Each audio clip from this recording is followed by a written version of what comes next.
Dear student, इस video में हम लोग बात करेंगे।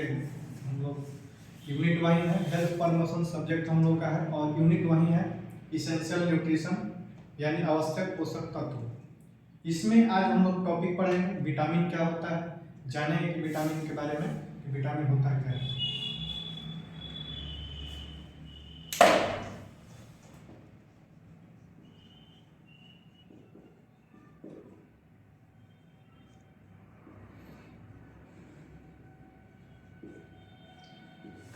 विटामिन एक ऐसा शब्द है जो कि इसके बारे में सब जानता है, लेकिन इस चीज को नहीं जानता है कि होता क्या है। इस शब्द से सभी लोग जानकारी में होगा, सभी लोग को ये जानकारी होगा कि विटामिन, लेकिन विटामिन होता क्या है, कितने प्रकार का होता है, इसका क्या क्या यूज होता है, इसके बारे में उनको नॉलेज नहीं रहता है। लेकिन विटामिन शब्द जो होता है वो छोटे से लेकर बड़े लोग सब लोग इस शब्द को जानते हैं। आज हम लोग सबसे पॉपुलर शब्द विटामिन के बारे में जाने कि विटामिन होता क्या है। ठीक है, तो विटामिन क्या होता है, तो भोजन में या भोज्य पदार्थों में अल्प मात्रा में पाए जाने वाले जो रासायनिक पदार्थ होते हैं या जो रासायनिक तत्व होते हैं उसी को हम विटामिन कहते हैं। यदि परीक्षा में आता है तो आप लिख सकते हैं कि भोजन में अल्प मात्रा में पाए जाने वाले रासायनिक तत्वों को विटामिन कहते हैं। ठीक है, और यह जो होता है प्रबल संयुक्त रासायनिक वस्तु होता है जो कि शरीर के बाहरी आघातों से हम लोग को सुरक्षा प्रदान करने का काम करता है। यानी विटामिन का काम क्या रहता है, विटामिन का काम रहता है कि किसी प्रकार का हम लोग को बाहरी आघात जो होता है या बाहरी चोट जो होता है, जैसे हम अनेक प्रकार की बीमारी है, ताप है, सर्दी है, ये सब जो भी बाहरी आघात है उन सब चीजों से हम लोग सुरक्षा प्रदान करने का काम करता है। भोजन में इसका परिभाषा आप दूसरे तरीका से भी लिख सकते हैं। पहला परिभाषा ये भी लिख सकते हैं कि भोजन में पाए जाने वाले अल्प मात्रा में रासायनिक पदार्थ को या रासायनिक तत्व को विटामिन कहते हैं, या ये भी आप लिख सकते हैं कि भोजन में उपस्थित कार्बनिक यौगिक को विटामिन कहते हैं। यानी कि भोजन में पाए जाने वाले जो कार्बनिक यौगिक होता है उसी को हम क्या कहते हैं, विटामिन कहते हैं, जो कि हमारे शारीरिक वृद्धि और विकास में सहायता प्रदान करता है। अभी तक लगभग 17 विटामिन का खोज हो चुका है। अभी तक हम लोग का 17 विटामिन का खोज हो चुका है। और विटामिन जो होता है वो दो प्रकार का होता है। कौन कौन विटामिन होता है, तो पहला जो विटामिन होता है उसको हम बोलते हैं वसा में घुलनशील विटामिन। यानी पहला जो विटामिन होता है उसको हम बोलते हैं वसा में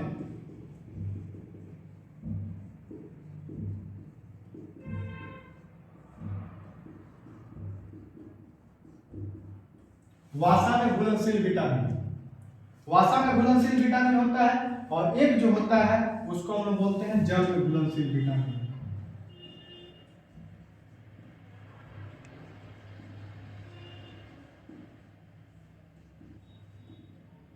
जानेंगे कि दोनों होता है क्या।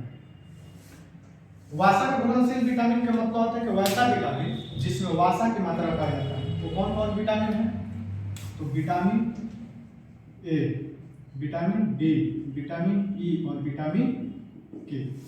ये जो चारों विटामिन है, ये चारों विटामिन को हम वसा में घुलनशील विटामिन कहते हैं।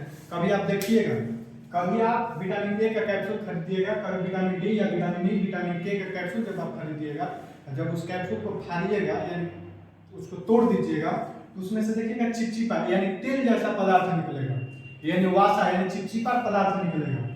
यानी कहने का तात्पर्य होता है कि विटामिन ए, विटामिन डी और विटामिन ई और विटामिन के जो होता है, इन चारों विटामिन में वासा की मात्रा भरपूर मात्रा में पाया जाता है, इसलिए इसको हम वासा में घुलनशील विटामिन कहते हैं। दूसरा जो होता है वो होता है जल में घुलनशील विटामिन। जल में घुलनशील विटामिन में क्या क्या आ जाएगा, तो जल में घुलनशील विटामिन जैसे विटामिन हम लोग का सी हो गया, विटामिन B12 हो गया, विटामिन बी कॉम्प्लेक्स हो गया।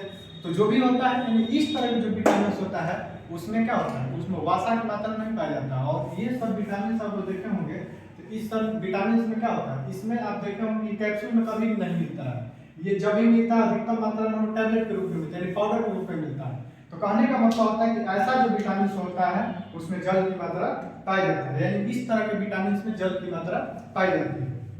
ठीक है, इसके अंतर्गत हम लोग बी कॉम्प्लेक्स के विटामिन पा सकते हैं।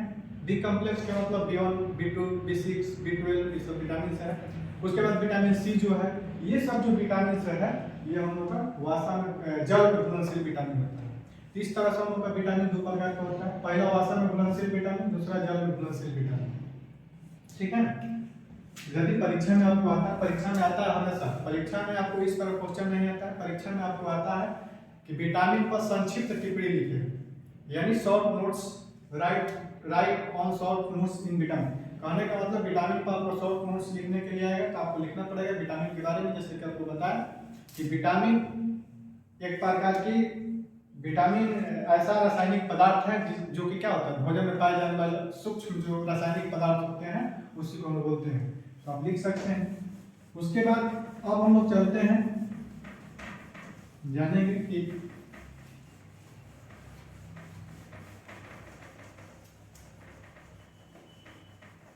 संतुलित आहार क्या होता है। संतुलित आहार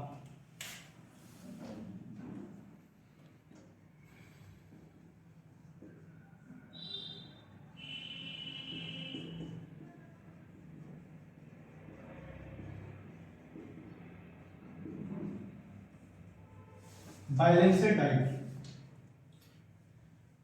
संतुलित आहार क्या होता है जान लेंगे इसके बारे में। आज के डेट में हम लोग जहाँ भी जाएंगे, हॉस्पिटल में या कहीं सरकारी स्कूल पर या आंगनबाड़ी केंद्र पर या कहीं अस्पताल के पास, तो वहाँ पर देखने में लिखा रहता है संतुलित आहार। संतुलित का आहार का मतलब क्या होता है, आहार का मतलब आहार है भोजन होता ही है। संतुलित का मतलब क्या है कि उचित मात्रा में, यानी जो भी हम लोग भोज्य पदार्थ उचित मात्रा में शरीर के अनुसार हम लोग ग्रहण करते हैं या मिलता है तो उसको हम संतुलित आहार कहते हैं। यदि परीक्षा में यदि आपको आता है तो कैसे आप लिखेंगे, सभी प्रकार के पोषाहार। परीक्षा में लिखने के लिए आप लिख सकते हैं कि सभी प्रकार के पोषाहार का समुचित मिश्रण, उचित मात्रा एवं अनुपात में सभी तरह के पोषक तत्व तो शरीर को मिलना ही संतुलित आहार कहलाता है। यदि हम लोग के शरीर में उचित मात्रा में हम लोग को सभी प्रकार के अनुपात में हम लोग पोषक तत्व ग्रहण करते हैं तो उसी को हम क्या बोलते हैं, संतुलित आहार बोलते हैं। और संतुलित आहार जो होता है मनुष्य के व्यक्तिगत किए गए कार्यों के किस्म पर भी आधार कर। कहने का तात्पर्य होता है कि हर व्यक्ति का संतुलित आहार अलग अलग होता है। कारण इसका ये होता है कि कोई व्यक्ति हल्का काम करता है, कोई व्यक्ति भारी काम करता है, कोई व्यक्ति का ज्यादा शरीर बड़ा होता है, किसी व्यक्ति का छोटा होता है, कोई औरत है, कोई पुरुष है, कोई बच्चा है, कोई महिला। तो कहने का तात्पर्य होता है कि संतुलित आहार जो होता है लिंग के आधार पर चेंज होता रहता है, शारीरिक आधार पर भी चेंज होता रहता है, ठीक है ना, शिक्षा के भी आधार पर चेंज होता रहता है। जैसे देखे होंगे हम लोग कि बहुत सारे जो लेबर क्लास के लोग काम करते हैं उन लोगों को शारीरिक काम करना पड़ता है, यानी उन लोगों को मानसिक जरूरत ज़्यादा नहीं है, उन लोगों को दिमाग से ज़्यादा काम नहीं लेना, उन लोगों को शरीर से ज़्यादा काम लेना है।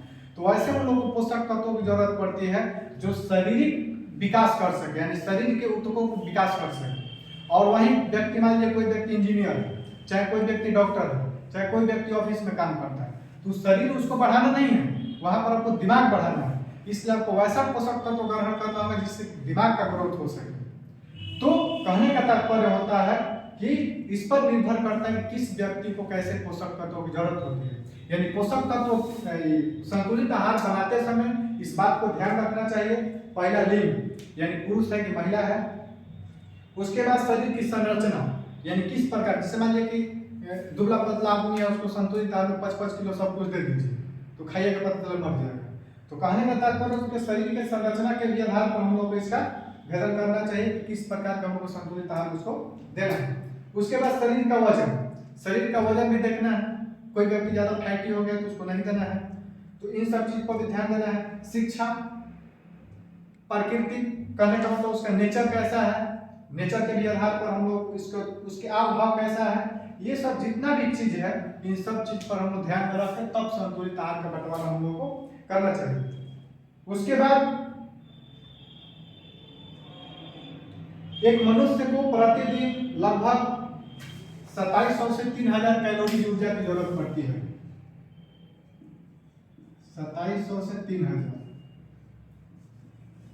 कहने का मतलब कि हर व्यक्ति को प्रतिदिन काम करने के लिए 2700 मिनिमम और अधिक से अधिक 3000 कैलोरी ऊर्जा की जरूरत पड़ती है। जिससे क्या होता है कि हम लोग को दैनिक भोजन से हम लोग प्राप्त होता है। दैनिक का मतलब होता है डेली, यानी जो भी हम लोग प्रतिदिन खाना खाते हैं संतुलित आहार के रूप में उसी से हम लोग क्या होता है कि हम लोग को इतना ऊर्जा हम लोग का मिलता है। अब हम लोग जानेंगे कि संतुलित आहार के लाभ क्या क्या है, या कि हम लोग संतुलित आहार जो करते हैं उसका लाभ क्या क्या हो सकता है। जैसे देखा होगा खाना खाने का 2-3 तरीका है। पहला तरीका है कि हम लोग बिना ढंग के खाते हैं, खासकर के लेबर क्लास है जो शिक्षा का अभाव जहाँ पर है वहाँ पर लोगों को ये मालूम नहीं रहता है किस पोषक तत्व कौन से अनाज में या किस पदार्थ में कौन से पोषक तत्व मिलेगा। उसको सिर्फ इतना अच्छा लगता है कि पेट भर गया हम खा लें, उसको इसी से मतलब है। उसको इससे मतलब नहीं कि हम जो खाए उससे हम लोग क्या क्या मिला और हम लोग के शरीर में क्या क्या चीज की कमी है, उसको इस सबसे मतलब नहीं। उसको मतलब इतना ही है कि हम खाए, पेट भर गया, भूख नहीं लगना चाहिए, उसका खाना हो गया। तो इस चीज को लोग खाना खाते हैं। लेकिन खाना खाने का मकसद ये होता है कि आपके शरीर में जो चीज चाहिए, यानी हम लोग के शरीर को वृद्धि और विकास होने के लिए 6 चीज आवश्यक होता है। आप लोग को बताया गया है कार्बोहाइड्रेट, प्रोटीन, वसा, खनिज, विटामिन और जल। ये जो 6 चीज है ये पोषक तत्व बोला जाता है। यानी हम लोग देखे हैं कि आज के डेट में रेस्टोरेंट में हम लोग जब जाते हैं 1 लाख मेनू तैयार करके रखा है सब। यानी लगभग हमको लग रहा है कि कोई ऐसा रेस्टोरेंट नहीं है जिस रेस्टोरेंट में 50 से कम डिश तैयार माने 50 से कम डिश रखा हो। कोई ऐसा रेस्टोरेंट नहीं है, कोई ऐसा होटल नहीं है जहाँ पर 50 से कम माने डिश रखा हो। लेकिन सारे डिश खाने से आपको क्या मिलेगा? मिलने वाला सिर्फ यही 6 चीज। जैसे हम कभी कभी कहते हैं कि हमने ये खाया, हमने वो खाया, आपने 55 भोग 56 भोग क्या क्या खाया, लेकिन आप कुछ भी खाइएगा आपको यही 6 चीज मिलने वाला है, या यही 6 चीज की जरूरत नहीं है। इससे अधिक आपके शरीर में कोई चीज की जरूरत नहीं है। आपके शरीर में कार्बोहाइड्रेट, प्रोटीन, वसा, खनिज, विटामिन और जल, इसके अलावा आपके शरीर में कोई चीज की जरूरत नहीं है आहार के रूप में। हम लोग जो कुछ भी खाते हैं वो सारा चीज इन सब चीज से मिल जाता है। जैसे हम चावल खाते हैं, आटा खाते हैं तो उससे हमको कार्बोहाइड्रेट मिल जाता है। हम लोग दाल खाते हैं, दूध खाते हैं, ये सब चीज जो है उससे प्रोटीन मिल जाता है। वासा जो है जैसे तेल हो गया, किसी प्रकार के तेल हो गया, सोयाबीन हो गया, उससे हमको वासा मिल जाता है। खनिज जो होता है हम लोग का नमक हो गया या समुद्री पदार्थ हो गया या कंदमूल हो गया जो धरती के नीचे से मूली, गाजर, शलगम ये सब चीज है, इससे मिल जाता है। विटामिन जो होता है ये हम लोग को फल और सब्जी से मिल जाता है। जब भी हम लोग फल और सब्जी खाते हैं उससे हम लोग का विटामिन मिल जाता है। और जल हम लोग प्योर मिल जाता है। तो कहने का तात्पर्य होता है कि आदमी देखे होंगे कि एक सब व्यक्ति को जिंदा रहने के लिए यही 6 पोषक तत्वों की जरूरत है। अब ये नहीं है कि आप 1 करोड़ रुपया महीना कमा रहे हैं तो आपको जिंदा रहने के लिए कोई दूसरा चीज की जरूरत पड़ जाएगा, नहीं। कारण क्या होता है कि हर व्यक्ति अपने आर्थिक स्थिति के अनुसार भोजन करता है और भोजन करने से उसको यही 6 चीज मिलता है। बस अंतर इतना ही है, कोई बासमती चावल खाता है, कोई मोटा चावल खाता है, कोई गेहूं का चावल खाता है। उसी तरह दाल है, कोई दाल खाता है, कोई मोटे सीधे खा लेता है। वासा है, कोई सोयाबीन खाता है, कोई सरसों का तेल खाता है। खनिज है, खनिज जैसे मान लीजिए ड्राई फ्रूट्स आपको नहीं मिल रहा है, आप गाजर खा सकते हैं, आलू खा सकते हैं या कंदमूल खा सकते हैं, उससे मिल सकता है। विटामिन जो है कोई जरूरी नहीं है कि विटामिन को बनाने के लिए प्रतिदिन सेव खाना जरूरी है 500 रुपये किलो। कोई जरूरी नहीं है प्रतिदिन महंगा फ्रूट्स खाना, कोई जरूरी नहीं है। साग सब्जी में भी मिल सकता है, सस्ता पदार्थों में भी मिल सकता है। जल भी कोई आदमी देखे होंगे खाली, कोई आदमी देखे होंगे आप लोग कि ये कुआं का पानी पीता है, कोई व्यक्ति आरो का पानी पीता है, कोई व्यक्ति खरीद के 500 लीटर 1 लीटर पानी पीता है। तो कहने का तात्पर्य क्या होता है कि आपके आर्थिक स्थिति जिस तरह का रहता है उस तरह के व्यक्ति अपना चाल ढाल, अपना जीवन लाइफ स्टाइल जीता है। लेकिन आपको जीवित रहने के लिए, आपके शरीर के वृद्धि और विकास के लिए यही 6 पोषक तत्वों की जरूरत रहती है, ठीक है ना। तो हम जो भी संतुलित आहार करते हैं उससे हमको ये होता है कि हमको शारीरिक वृद्धि और पोषक तत्व मिलता है, यानी शरीर को मिलने वाले जो पोषक तत्व होते हैं उसका पूर्ति होता है संतुलित आहार से। इसलिए आप जब भी खाना खाइए तो कोशिश कीजिए, ये मत कोशिश कीजिए कि कितना क्या खाए, ये कोशिश कीजिए कि हमको 6 चीज मिल रहा है कि नहीं मिल रहा है प्रतिदिन, ठीक ना। ये जरूरी नहीं है कि महंगा चीज खाइएगा तो उसमें ज्यादा प्रोटीन मिल जाएगा, महंगा चीज खाएगा तो ज्यादा उसमें आयरन मिल जाएगा, महंगा चीज खाएगा तो ज्यादा उसमें कार्बोहाइड्रेट, ऐसा कुछ सोच नहीं है। कहने का मतलब वैसा चीज खाइए जिससे कि प्रतिदिन आपको सभी पोषक तत्व यानी 6 पोषक तत्व मिल जाएंगे, जिसका सबसे बढ़िया खाना जो होता है वो होता है खिचड़ी। खिचड़ी जो होता है ये एक ऐसा भोज्य पदार्थ है जिसमें सभी पोषक तत्व एक ही खाना में मिल जाता है। अब देखिए खिचड़ी को यदि हम लोग बनाते हैं, इसमें चावल डालते हैं, कार्बोहाइड्रेट मिल गया। आपको इसमें दाल भी डालते हैं, दाल से हम लोग को प्रोटीन मिल गया, ठीक है। इसमें हम लोग सरसों तेल या कोई ना कोई तेल आप डालते कीजिएगा, वासा मिल गया। खिचड़ी में हम लोग सब्जी भी डालते हैं, हरा सब्जी कुछ डालते हैं, विटामिन मिल गया, ठीक है। इसमें हम लोग नमक डालते हैं, खनिज मिल गया, और जल तो हम लोग जल डालते हैं। देखिए दूध 4 6 यानी 6 पोषक तत्व हम लोग खा लिए। इसमें जो हम लोग हल्दी डालते हैं, जो भी इस तरह का मसाला जो डालते हैं, इसका कोई औचित्य नहीं है, ये अपने स्वाद के अनुसार हम लोग डालते हैं ताकि हम लोग को देखने में अच्छा लगे, तो हम लोग खाने में अच्छा लगे। यानी स्वादिष्ट बनने के लिए हम लोग अनेक प्रकार के मसाला को हम डालते हैं, लेकिन खिचड़ी को बनाने में यही 6 चीज की जरूरत है। और जो देखिए इतना सस्ता खाना में आपको सारे पोषक तत्व मिल गया, इसलिए खिचड़ी को हम संतुलित आहार कह सकते हैं। यानी संतुलित आहार के अंतर्गत खिचड़ी बहुत अच्छा उदाहरण है। यानी एक ऐसा भोज्य पदार्थ है जिसमें सारे पोषक तत्व आपको एक ही खाना में मिल सकता है, तो ये एक चीज है।